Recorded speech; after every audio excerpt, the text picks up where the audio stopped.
প্রত্যেকটা মা বাবার সন্তানের প্রতি একটা আশার আকাঙ্ক্ষা থাকে।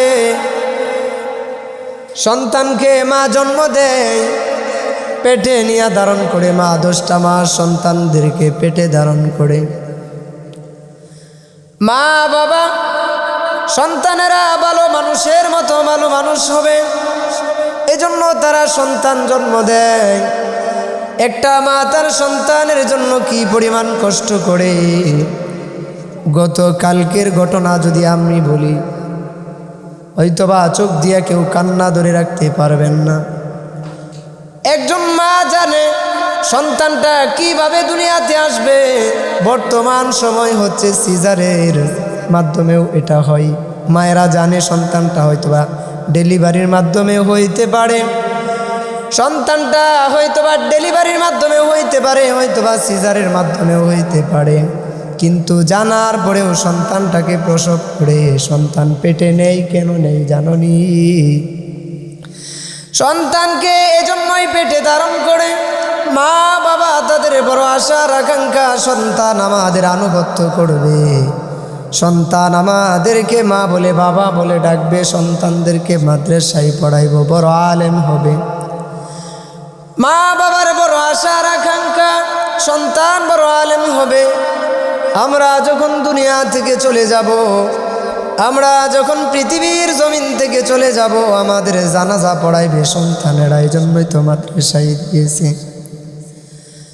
আমরা যখন দুনিয়ার বাড়িতে থাকবো না, আমরা যখন কবরের বাসিন্দা হয়ে যাব রে, আমার সন্তানেরা কবরে যাইয়া আমাদের জন্য রব্বির হামহুমা কামা রব্বায়ানি সগীরা। সন্তান এরকম ভাবে দুহাত তুলে আকাশের মালিকের কাছে মা বাবার জন্য দোয়া চাইবে। এতটুকু আশার আকাঙ্ক্ষা নিয়ে মা বাবা আমাদেরকে মাদ্রাসায় ভর্তি করাইছে। তো বলতেছিলাম গতকালকের ঘটনা, আমার বন্ধু বোন তিনার ওয়াইফ সিজারের মাধ্যমে একটা মেয়ে সন্তান হয়েছে। মেয়েটা পেটের ভিতরেই মারা গিয়েছে। দুনিয়ার মুখটা দেখতেও পারে নাই। দুনিয়াতে এসে একটা চিৎকার দিবে, এটাও দিতে পারে নাই। মা পেট কেটে, নিজের পেট কেটে সন্তানটাকে বাইর করলো, কিন্তু সন্তানটাকে জীবিত দেখতে পারলো না। ওই হাসপাতালের কান্না দেখে, মার বাবার কান্না দেখে এতটাই মায়া লেগেছে, এতটাই দয়া লেগেছে। আর আমি আমার বন্ধুকে বললাম, বন্ধু ধৈর্য ধারণ করো, আল্লাহ হয়তোবা তোমাদেরকে পরীক্ষা করতেছে। কেননা আল্লাহ তাআলা কোরআনের ভিতরে জানায় দিয়েছেন, আমি তোমাদেরকে আফত বিপদ বালা মুসিবত দিয়া তোমাদেরকে পরীক্ষা করব। আমি তোমাদেরকে পরীক্ষা করব, তোমরা কি সত্যিকার অর্থেই মুত্তাকি, তোমরা কি সত্যিকার অর্থেই পরহেজগার কিনা, এটা আমি মাওলা তোমাদেরকে পরীক্ষা করব। তবে বান্দা মনে রাখো, যদি পরীক্ষায় উত্তীর্ণ হইতে পারো, তাহলে মনে রাখো এই দুনিয়ার সমান 10 দুনিয়ার সমান একটা জান্নাতের মালিক আমি তোমাদেরকে বানায়া দিব। আলহামদুলিল্লাহ আলহামদুলিল্লাহিল্লাযী জাআলাশ শামসা ওয়াল কমারা বিহুসবান ওয়ান নাজমা ওয়াশ-শাজারা ইয়াসজুদান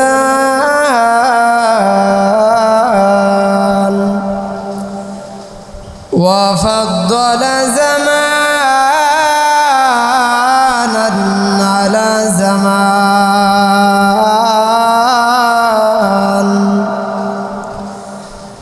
কামা ফাদ্দালা মাকানান আলা মাকান ওয়া ইনসানান আলা ইনসান ওয়া নাশহাদু আন লা ইলাহা ইল্লাল্লাহু ওয়াহদাহু লা শারীকা লাহু আল্লাযী আরসালাহু আল্লাহু তাআলা বিল হাক্কি বাশীরান ওয়া নাযীরা وداعيا إلى الله بإذنه وسراجا وقمرا منيرا أما بعد فأعوذ بالله من الشيطان الرجيم بسم الله الرحمن الرحيم إن الذين آمنوا وعملوا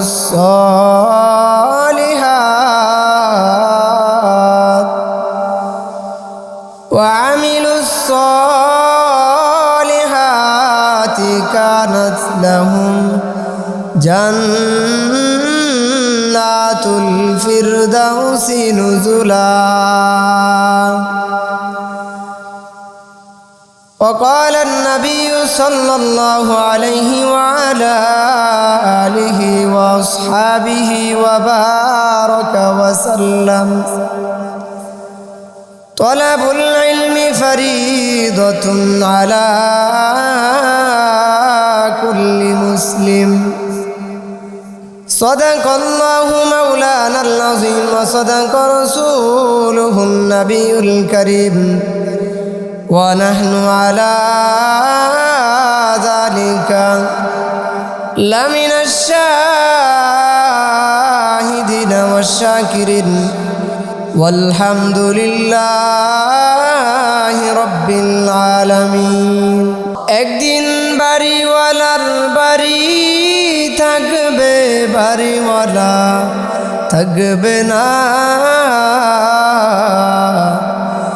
একদিন দোকানওয়ালার দোকান থাকবে দোকানওয়ালা থাকবে না একদিন চেয়ারম্যানের চেয়ার থাকবে চেয়ারম্যান থাকবে না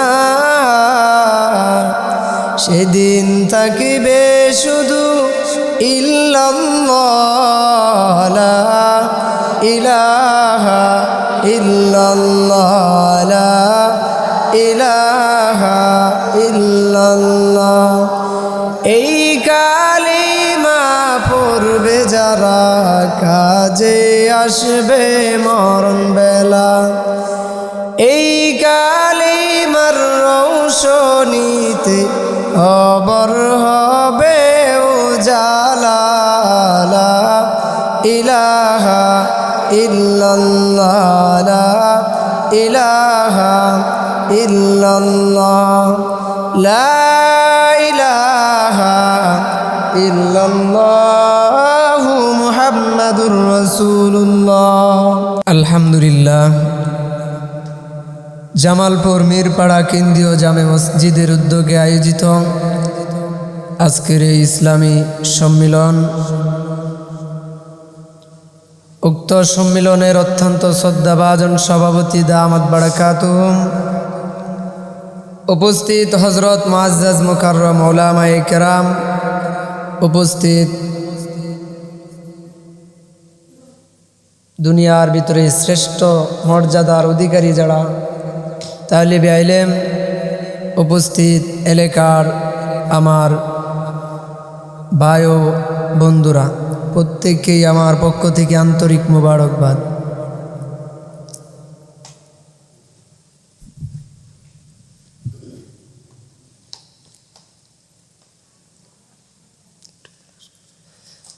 কারেন্টটাও চলে গেছে, একটু কষ্ট হবে, ধৈর্য ধরবেন তো ইনশাল্লাহ। যে আয়াতে কারিমা তিলাওয়াত করেছি, আয়াতকে সামনে রেখে এবং যেহেতু মাদ্রাসার ছাত্ররা এখানে উপস্থিত, তাদের সম্পর্কেই এই বিষয়ে হাদিসটা পাঠ করেছি। এবং আমরা যারা এলাকা থেকে এসেছি, যে আমরা যেন ঈমান আমল মজবুত করে জান্নাতে যাইয়া আমরা কি উপহার পাব, এই বিষয়ে কয়েকটা কিছু একেবারে অল্প সময় বক্তব্য রাখব। তো আমি বলেছি, আপনারা হলেন কি পৃথিবীর ভিতরে আপনারা শ্রেষ্ঠ মর্যাদার অধিকারী। এই মর্যাদা আপনাদেরকে কে দিয়েছে? স্বয়ং আল্লাহ এবং আল্লাহর নবী দিয়েছে, ঠিক কিনা?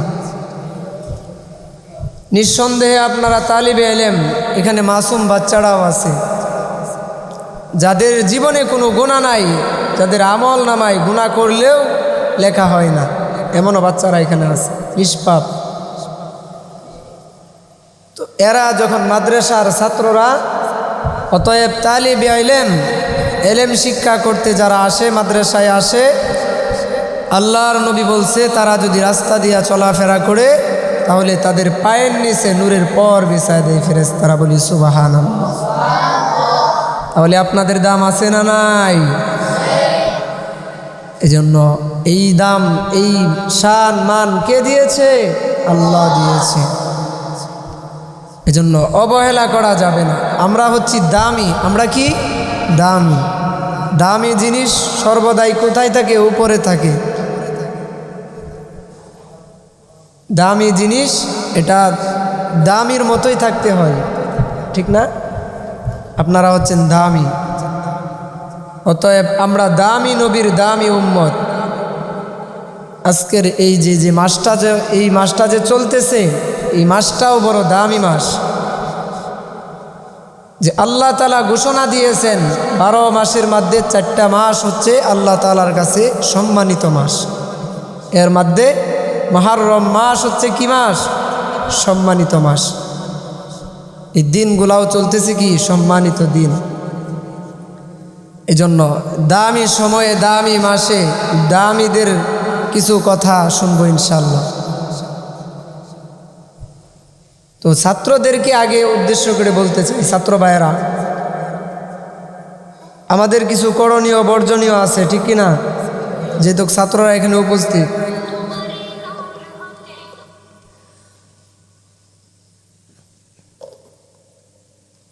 আমরা এখানে এলেম শিক্ষা করতে আসছি। কিসের জন্য আসছি? এলেম শিক্ষা করার জন্য আসছি। মা বাবা আমাদেরকে এলেম শিক্ষা করার জন্য এখানে পাঠাইছে। এলেম শিক্ষা করে আমরা যেন কি হইতে পারি? দামি হইতে পারি।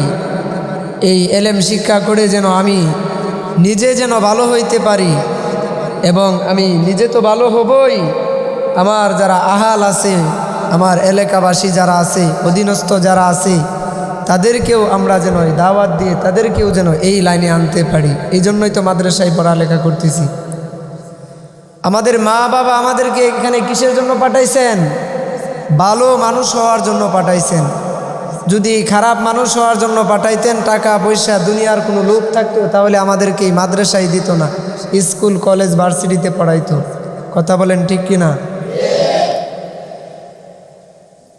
তাহলে মা বাবা কিসের জন্য পাঠাইছে? এখানে ভালো মানুষের মতো মানুষ হওয়ার জন্য পাঠাইছে। মা বাবা বড় আশার আবেগ নিয়ে সন্তানদেরকে মাদ্রাসায় ভর্তি করায়। প্রত্যেকটা মা বাবার সন্তানের প্রতি একটা আশার আকাঙ্ক্ষা থাকে। সন্তানকে মা জন্ম দেয়, পেটে নিয়ে ধারণ করে, মা 10টা মাস সন্তানদেরকে পেটে ধারণ করে। মা বাবা সন্তানেরা ভালো মানুষের মতো ভালো মানুষ হবে, এজন্য তারা সন্তান জন্ম দেয়। একটা মা তার সন্তানের জন্য কি পরিমাণ কষ্ট করে। গতকালকের ঘটনা যদি আমি বলি, হয়তোবা চোখ দিয়া কেউ কান্না ধরে রাখতে পারবেন না। একজন মা জানে সন্তানটা কিভাবে দুনিয়াতে আসবে। বর্তমান সময় হচ্ছে সিজারের মাধ্যমেও এটা হয়। মায়েরা জানে সন্তানটা হয়তোবা ডেলিভারির মাধ্যমেও হইতে পারে।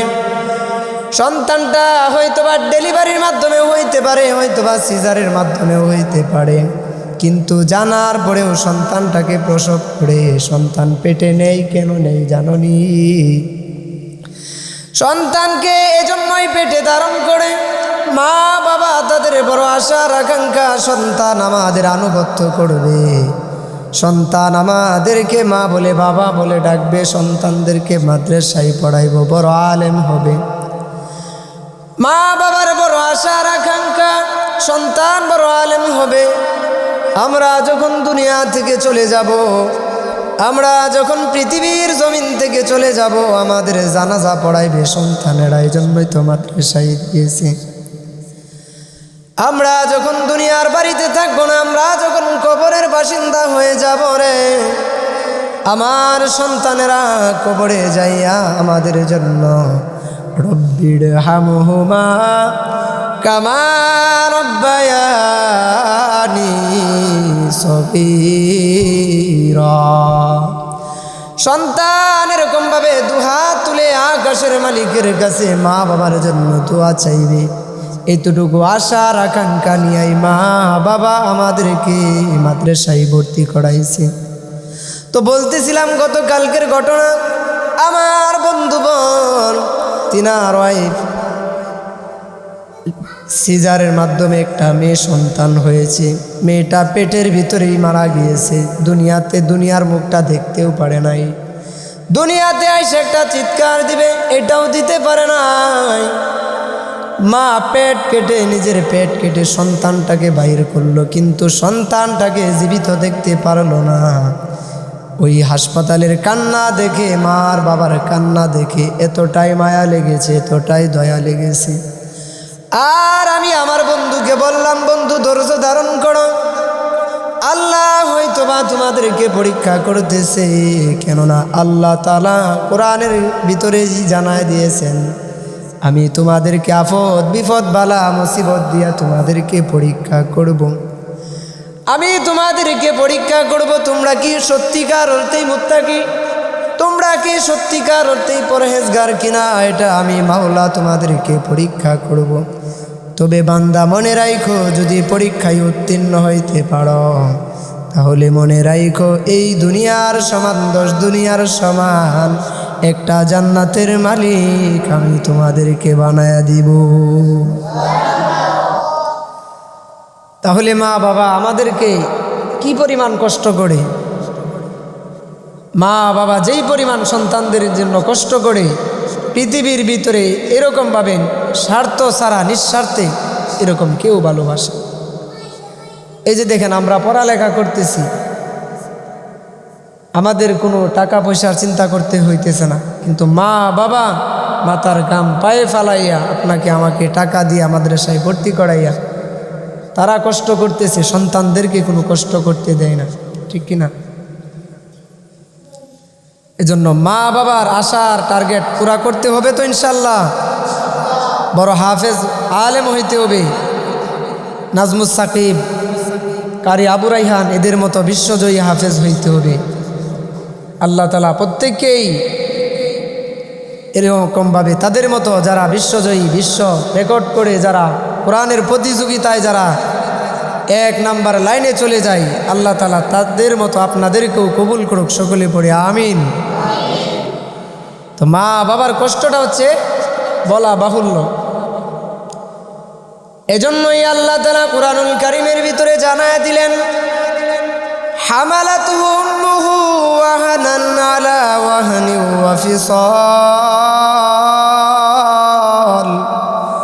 ফি আমাইনি আনিশকুরলি ওয়া লিওয়ালিদাইকা ইলাইয়াল মাসির।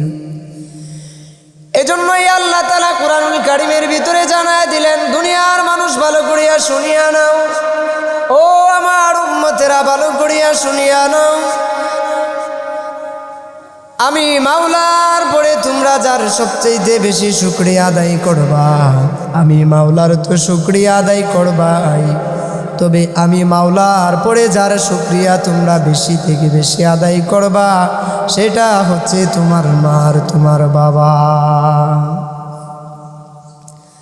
তাহলে আল্লাহ তাআলাই শিখায় দিলেন, মা বাবা কষ্ট করেছে তোমাদের জন্য, তুমি তো জানো না তোমার মা 10টা মাস তোমার জন্য ঘুমাইতে পারে না। তুমি পেটে তোমার মা যদি উপাস করে তুমি নড়াচড়া করলে তোমার সমস্যা হবে। মা সারাটা রাত ভালো করিয়া ঘুমাইতে পারে না, 1 দিন 2 দিন নয়, 10টা মাস ভালো করিয়া ঘুমাইতে পারে না। 10টা মাস এরকমভাবে মা তোমার জন্য কষ্ট করেছে। শুধুমাত্র তাই না, কেবলমাত্র তাই না, তোমার মা তোমাকে দুনিয়ার মুখটাকে দেখাইবার জন্য কমপক্ষে 1 বালতি রক্ত নষ্ট করে ফেলেছে।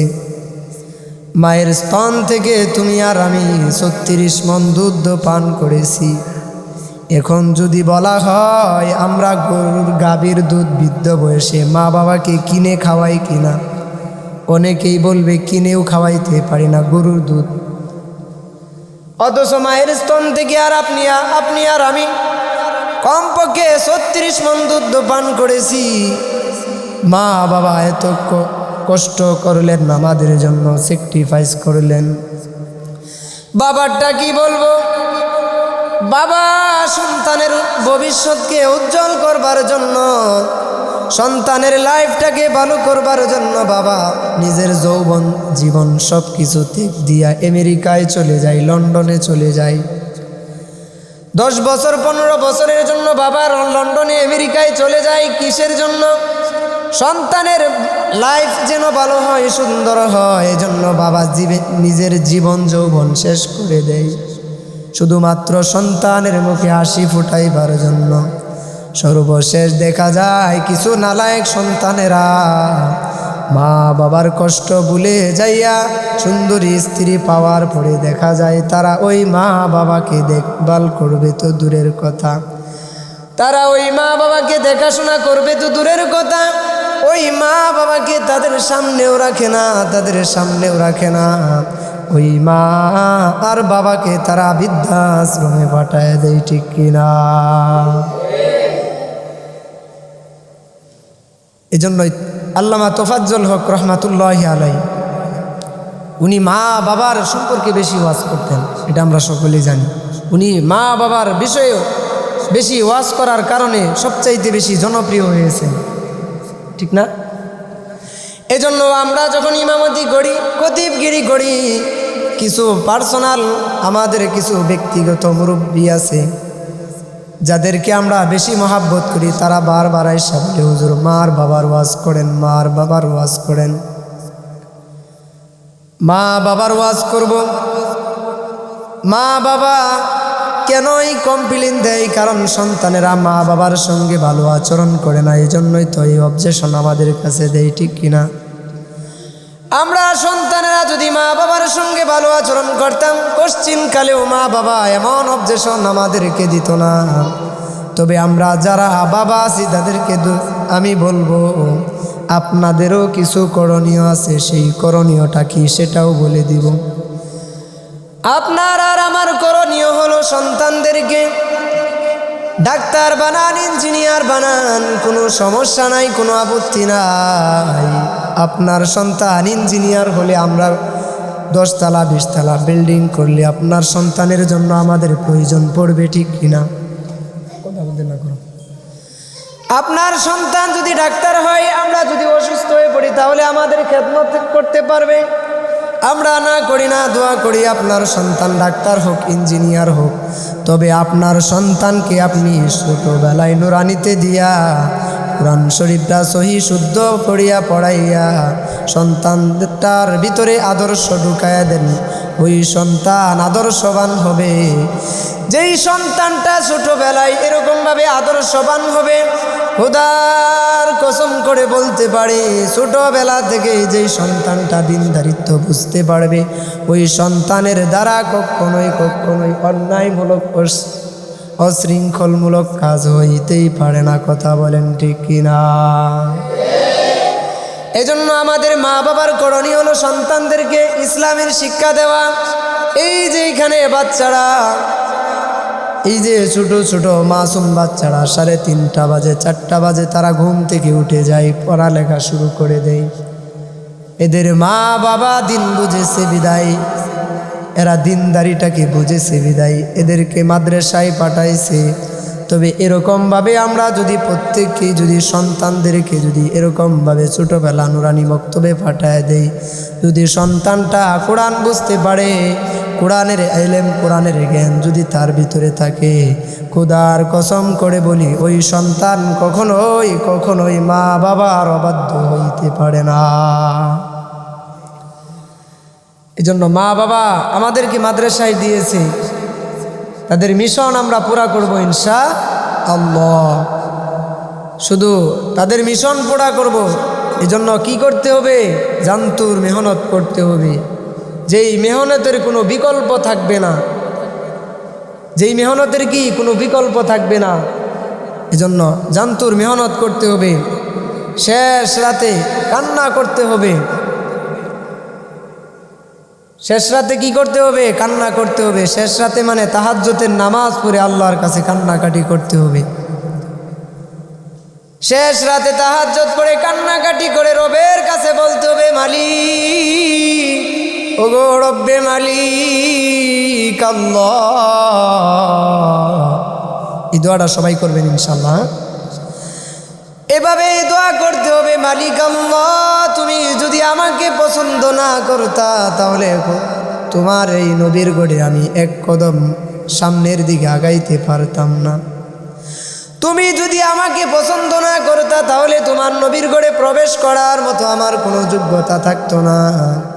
ও মালিক, তুমি আমাকে পছন্দ করেছো, পছন্দ যেহেতু করেছোই তাহলে তুমি আমাকে জামানার হক্কানি রব্বানি আলেম হিসাবে তুমি কবুল করিয়া নাও। এভাবে আল্লাহর কাছে কান্নাকাটি করতে হবে, মুনাজাত করতে হবে, হাজারি লুনাজারি করতে হবে মালিকের কাছে। কার কাছে? আমাদের কাজ হচ্ছে তিনটা। কয়টা? অতএব মুমিনের কাজ হচ্ছে তিনটা। কয়টা? দোয়া করা, নিয়ত করা, চেষ্টা করা। কি করা? দোয়া করা, নিয়ত করা, চেষ্টা করা। দোয়াও করতে হবে, নিয়তও করতে হবে, চেষ্টাও করতে হবে যে আমি কি হব, বড় হলে আমি কি হব, এটা নিয়ত থাকতে হবে। এটা কি থাকতে হবে? আমি আমার জীবনের ঘটনাটা বলবো, শুনবেন? এখন বলতে পারেন, হুজুর আপনি এই পর্যন্ত কিভাবে আগাইলেন, আল্লাহ কোন উসিলায় আপনাকে আনলো? তবে আমি যেই উসিলাটা সবচাইতে বেশি, যেই উসিলাটাকে আমি প্রাধান্য দিই, আমার যে ছোটোবেলার অভ্যাসটা ছিল এরকমভাবে ওয়াজ মাহফিল করা। আমি যখন ছোটো মানে বুঝি না, আপনাদের মতো আর কি, আপনাদের মতো যখন আমি ছিলাম তখন আমি কি করতাম এরকমভাবে। আমার বাড়ি কিন্তু গ্রামে, আমার বাড়ি কি গ্রামে, একেবারেই গ্রামে, ময়মনসিংহ ফুলপুর থানার একেবারেই গ্রাম অঞ্চলে পড়ছে। তো গ্রাম লেভেলের সন্তান যেহেতু, তাহলে মন মস্তিষ্কও এরকমই। তো আমি ছোটোবেলা এরকমভাবে কি করতাম, মাইকি বানাইতাম, বোতল দিয়া মাইকি বানাইতাম, এরকমভাবে কাপড় দিয়া প্যান্ডেল বানাইতাম। তারপরে আমি যাই পাইতাম ওগুলাই বলতাম, ওয়াজ করতাম। আস্তে আস্তে পড়ালেখা শুরু করলাম, হ্যাফজ শেষ করলাম, কিতাবখানার জীবন শুরু করলাম, প্রোগ্রাম করা শুরু করলাম। আলহামদুলিল্লাহ দেখি ওয়াজ মানুষে খায়। আস্তে আস্তে শুরু করলাম, দীর্ঘ 3 বছর ধরে ওয়াজ মাহফিল শুরু করছি। আলহামদুলিল্লাহ এখন মানুষ অগ্রিম দাওয়াত দিয়া থয়ে দেয়। এখন কি করে? এটা অহংকারের জন্য বলছি না, যেহেতু মাদ্রাসার ছাত্র আপনারা এখানে, আপনাদেরও এরকম জজবা সৃষ্টি করার জন্যই আমি এই কথাটা বলছি। কেউ মনে করবেন না যে হুজুর মনে অহংকার করতেছি, বিষয়টা এমন না। তো দেখেন আমার ইচ্ছাটা ছিল কি এই লাইনে কাজ করা, যে মুমিনের কাজ যে 3টা, দোয়া করা, নিয়ত করা, চেষ্টা করা। তাহলে আমার নিয়তটা ছিল এরকম। আমি মনে করি আল্লাহ তাআলা আমার এই নিয়তের উসিলা করিয়াই আল্লাহ তাআলা আজকে এই পর্যন্ত পৌঁছায় দিয়েছে। আর নাতে আমার দ্বারা সম্ভব ছিল এই ময়মনসিংহ কই আর কই নরসিংদী পড়াই, সম্ভব ছিল আমার দ্বারা? সম্ভব ছিল না এখানে আসা। আমাকে কে আনছে এখানে বলেন? আল্লাহর কোরআন টাইনে আনছে এখানে। আল্লাহর কোরআন টাইনে আনছে না? আল্লাহর কোরআন আমাকে টাইনে আনছে। এজন্য কোরআন হচ্ছে এমন এক জিনিস, কোরআনকে যে সম্মান করবে তার সম্মান আল্লাহ তাআলা শুধু দুনিয়াতে নয়, পরকালে নয়, দুনিয়া এবং পরকাল উভয় জাহানেই তার সম্মান বাড়ায় দিবে। সুবহানাল্লাহ। এই কোরআন এমন এক দামি কোরআন, এই কোরআনকে যে অবহেলা করবে, অবজ্ঞা করবে,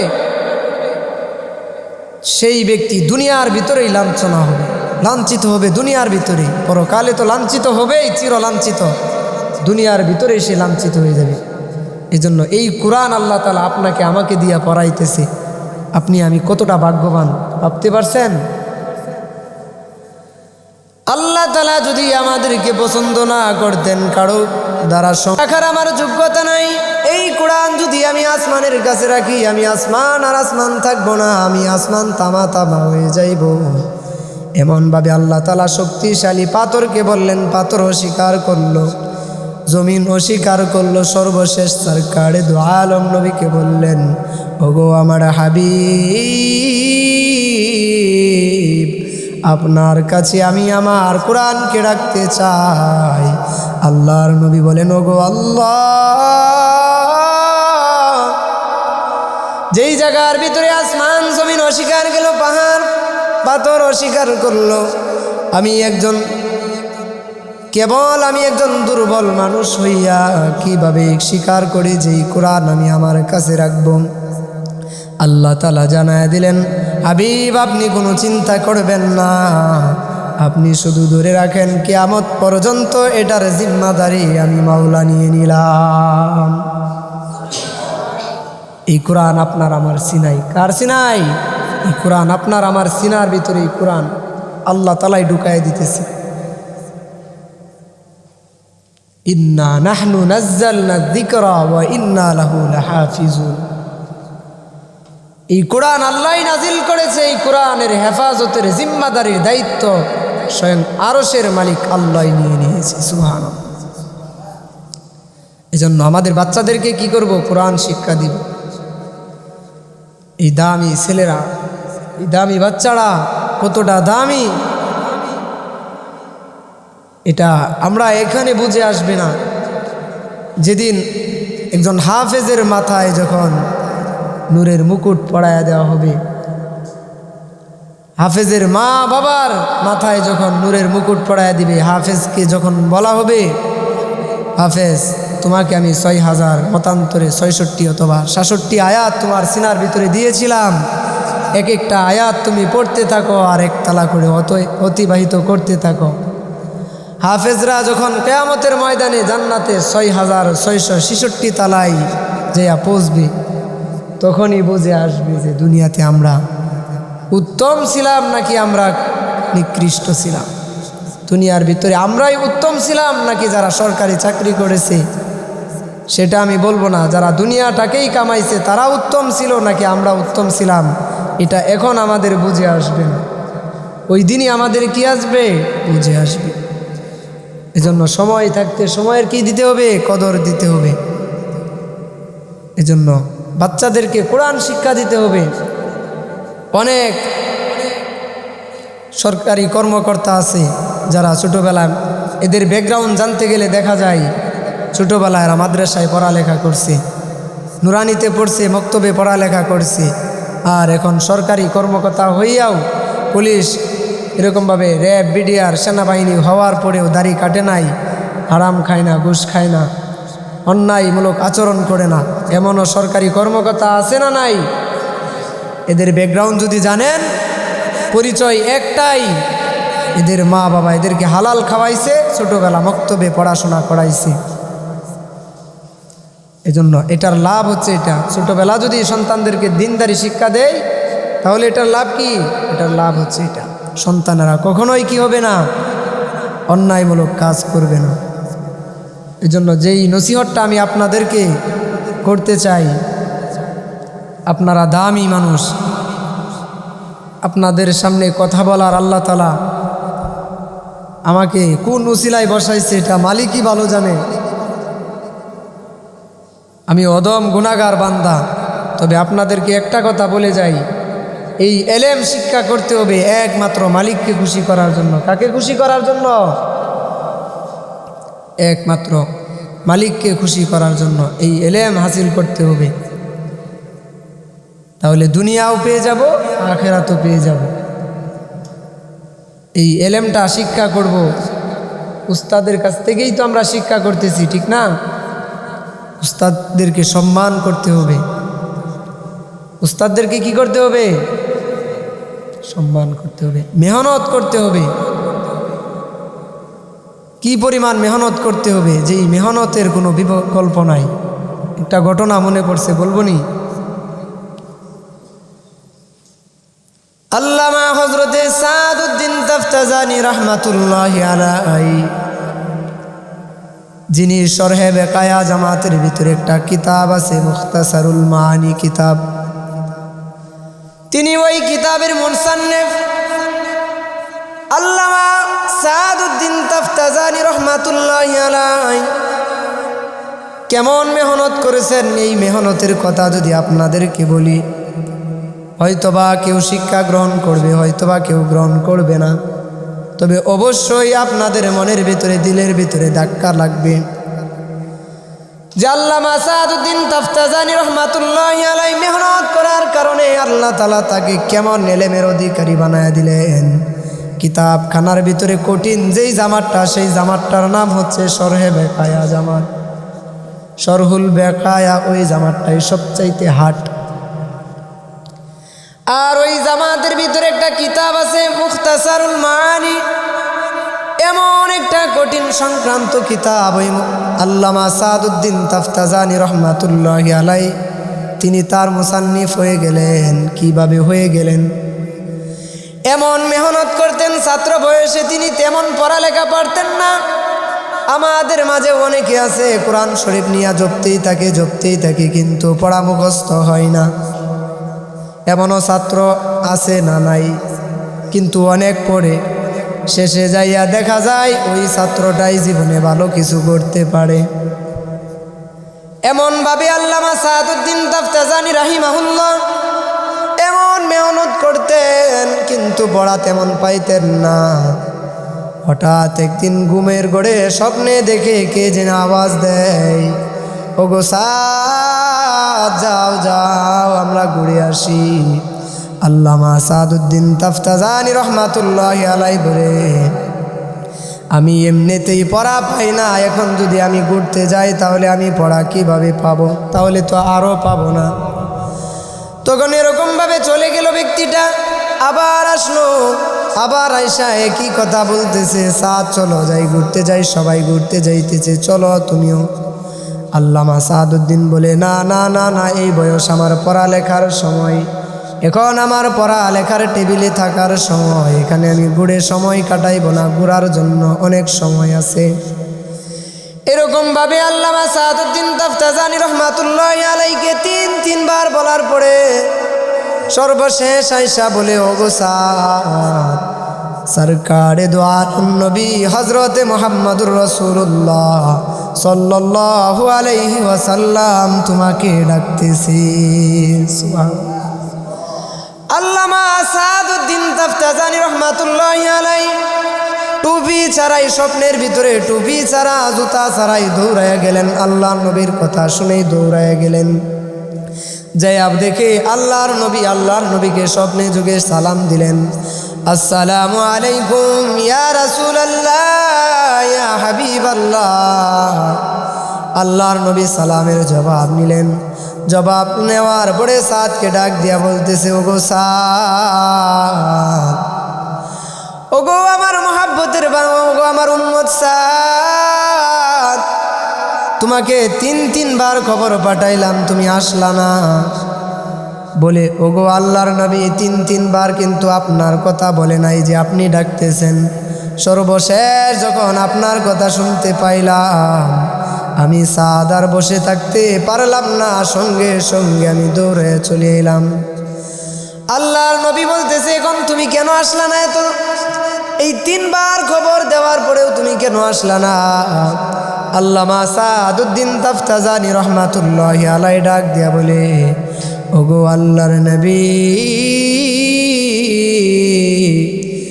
এমনিতেই আমি পড়ালেখা পাই না, এখন যদি আমি ঘোরাফেরা করি আমি যদি অনর্থক অহেতুক যদি সময় নষ্ট করি তাহলে আমি তো আরও পড়া পাইব না। ওগো আল্লাহর নবী, অতএব আমার মেধাহীন আমি হচ্ছি, আমার তেমন মেধা নাই। আমি পড়ি, অনেক মেহনত করি, কিন্তু আমার পড়া মুখস্থ থাকে না, হাদিস মুখস্থ থাকে না, আমার কোরআন মুখস্থ থাকতে চাই না, পড়ালেখা কেমন জানি আমার মাথায় ধরতে চায় না। আল্লাহর নবী ডাক দিয়া বলে, নগো সাদ, এদিকে আসো। আল্লাহর নবীর কাছাকাছি নিয়া আল্লামা সাদউদ্দিন তাফতাজানি রহমাতুল্লাহি আলাইহির মুখটাকে আল্লাহর নবীর মুখের সাথে নিয়া আল্লাহর নবীর মুখের লালা আল্লামা সাদউদ্দিন তাফতাজানি রহমাতুল্লাহি আলাইহির মুখে দিয়া দিলেন। এরপর থেকে আল্লামা সাদউদ্দিন তাফতাজানি রহমাতুল্লাহি আলাইহি এমন এলেমের অধিকারী হইয়া গেলেন, এমন এলেমের অধিকারী হইয়া গেলেন। আল্লাহর নবীর লালার বরকতে আল্লাহ তাআলা মুখতাসারুল মানি নামক একটা কঠিন সংক্রান্ত কিতাব, এই কিতাবের মুসান্নিফ হওয়ার তৌফিক দিয়া দিলেন। এটা কিসের জন্য হয়েছে? মেহনতের জন্য। মেহনত করছেন, আল্লাহর নবী স্বপ্নে যোগে মুখের লালা দিয়া তাকে কি করে দিছেন? এলেমের অধিকারী বানায় দিয়েছেন। এমন অসংখ্য বুজুর্গ দ্বীনে কেরামের ঘটনা বলতে পারব, যারা অনেক মেহনত করেছেন। বেশিরভাগ বুজুর্গরাই, আকাবিররাই, তাদের তেমন মেধা ছিল না, কিন্তু মেহনত করতেন ব্যাপক। মেহনত করার কারণে আল্লাহ তাআলা এত পরিমাণে এলেম দিছেন, এখন তারা জামানার শ্রেষ্ঠ আলেম হিসাবে, জামানার শ্রেষ্ঠ মুহাক্কিক আলেম তারা হয়ে গেছেন।